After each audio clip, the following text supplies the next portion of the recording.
Selamat pagi, selamat siang, selamat malam. Apa kabar semuanya? Semoga kita semua selalu dalam lindungannya.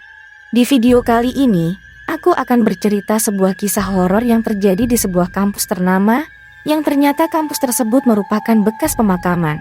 Kejadian ini terjadi di sebuah kampus ternama di kota P, yang letaknya tidak jauh dari bangunan rumah sakit berplat merah di kota itu.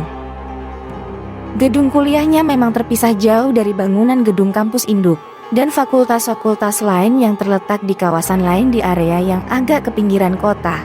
Dan kejadian ini dialami oleh seorang pria bernama Aji yang kebetulan juga bekerja di kampus tersebut. Gedung ini memang sedikit unik karena banyak ditumbuhi pepohonan rimbun. Dan satu lagi keistimewaannya, karena di kawasan ini seolah menjadi urban legend di kota P, dan beberapa kisah dari mulut ke mulut tentang kehororannya. Dan ditambah lagi, dulunya kawasan ini adalah area pekuburan umum dengan area sekitar 1 hektar sebelum dijadikan bangunan gedung institusi pendidikan. Dan inilah kisah selengkapnya.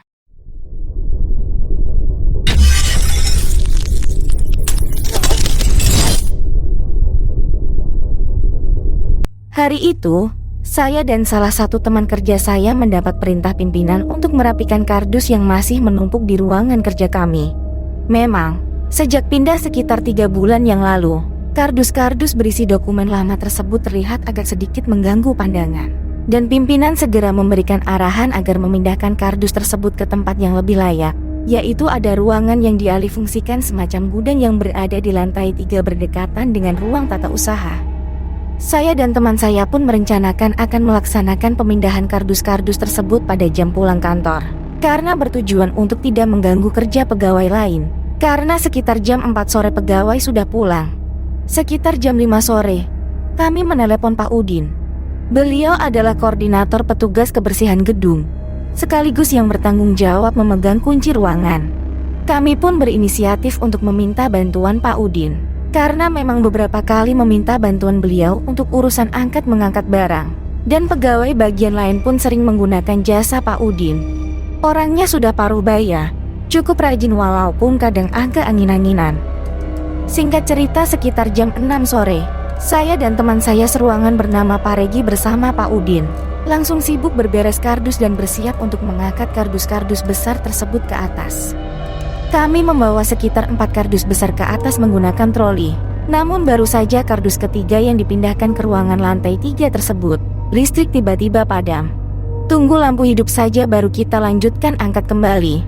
Karena lift mati dan tidak memungkinkan untuk angkat kardus melewati tangga darurat, kata Pak Udin. Dan Pak Udin pun langsung pergi ke pos ruangan petugas kebersihan. Dan kami pun mengiyakan dan pamit memilih kembali ke ruangan kerja untuk lanjut bereskan barang sambil menunggu listrik hidup kembali. Tunggu menunggu, listrik tidak juga kunjung hidup kembali. Biasanya teknisi akan menghidupkan genset.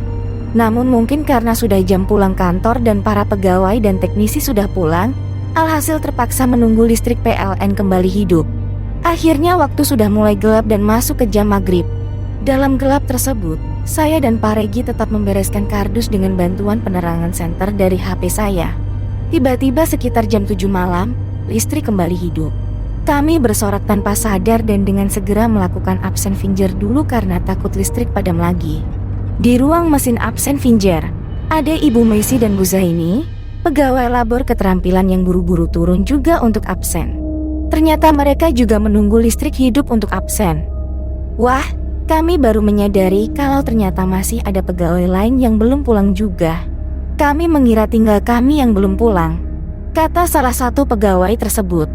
Setelah itu, mereka segera pamit pulang dan sedikit mencandai kami untuk tidak berlama-lama di gedung. Karena sekarang hanya tinggal kami yang berada di gedung tersebut. Tapi karena listrik sudah hidup dan kami melihat kardus-kardus agak berantakan, kami mengurungkan diri untuk pulang.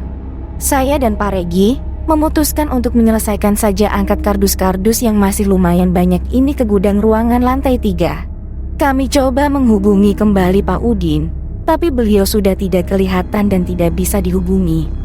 Karena kami sudah merasa tanggung untuk membereskan kardus-kardus tersebut, akhirnya kami memutuskan untuk mengangkat kardus-kardus tersebut menggunakan troli Pak Udin yang sudah kami bawa ke ruangan. Untuk mempercepat mengangkat kardus sekitar 6 kardus besar sekaligus dalam satu troli, kami dorong troli dengan menggunakan lift. Di dalam lift sambil berharap cemas, semoga listrik tidak padam lagi. Karena resikonya kami bisa terkurung di dalam lift. Dengan 6 kardus besar sangat beresiko kehabisan udara segar dengan cepat karena ruangan lift yang cukup sempit. Dan yang membuat sedikit aneh, kenapa waktu itu mulai dari jam 5 sore, kami tidak melihat satu orang pun security yang berada di sekitar lobi atau bagian dalam gedung.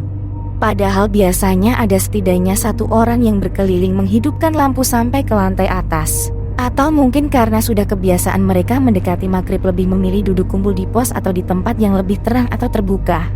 Mungkin karena trauma atau entah pengalaman apa yang membuat mereka berkebiasaan seperti itu mendekati gelap malam hari, aku pun belum pernah bertanya. Intinya, pada saat mati lampu pada jam 6 sore itu, tidak ada security yang kelihatan batang hidungnya seorang pun. Cuma saya berdua dengan Pak Regi yang berada di lantai 3 dan gedung tersebut. Tapi tidak apa-apa. Pikirku karena penerangan lampu sangat memadai di lantai 3 tersebut, jadi sejauh ini aman-aman saja. Lift berdenting dan terbuka di lantai 3, dan kami pun bernafas lega karena bayangan terburuk kami terkurung di dalam lift tidak terjadi. Kami pun akhirnya mendorong troli berisi 6 kardus tersebut dengan susah payah. Karena memang troli ini kapasitas maksimalnya mungkin hanya 4 kardus besar saja. Jadi dengan 6 kardus besar dan berat ini, roda-rodanya agak terseok. Tapi demi tugas ini selesai secepatnya, dan kami bisa pulang ke rumah untuk istirahat. Dan benar saja, menjelang kardus kedua kami angkat ke ruangan gudang lantai 3, tiba-tiba listrik kembali padam. Saya dan Pak Regi saling pandang.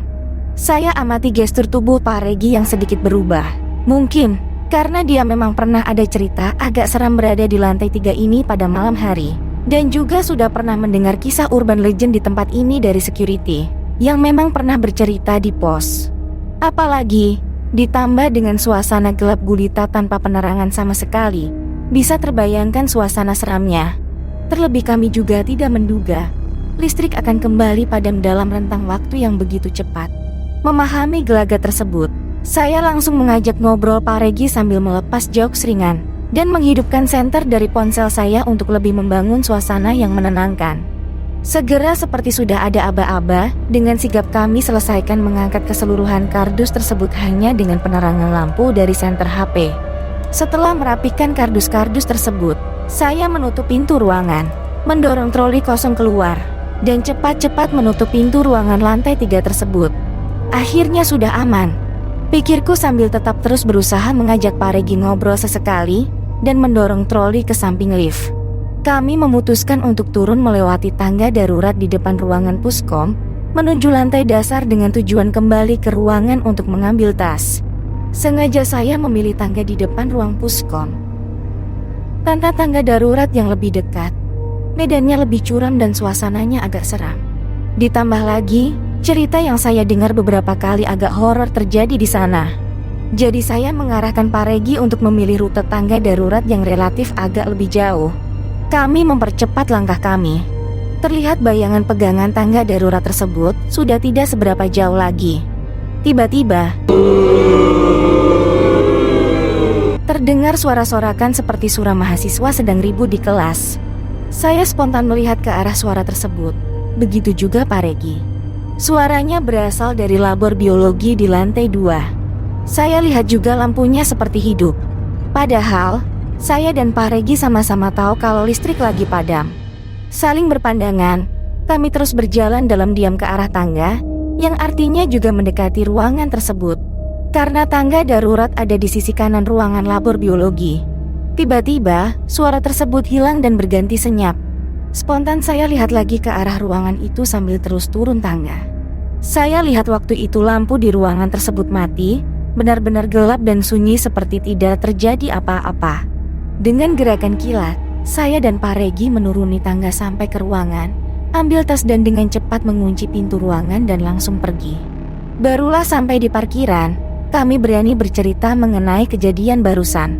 Semenjak saya kerja di sana, sudah 2 tahunan baru kali itu saya mengalami yang agak mistis begitu. Tapi kalau dari pegawai yang sudah lama, sudah biasa dengan hal-hal mistis seperti itu.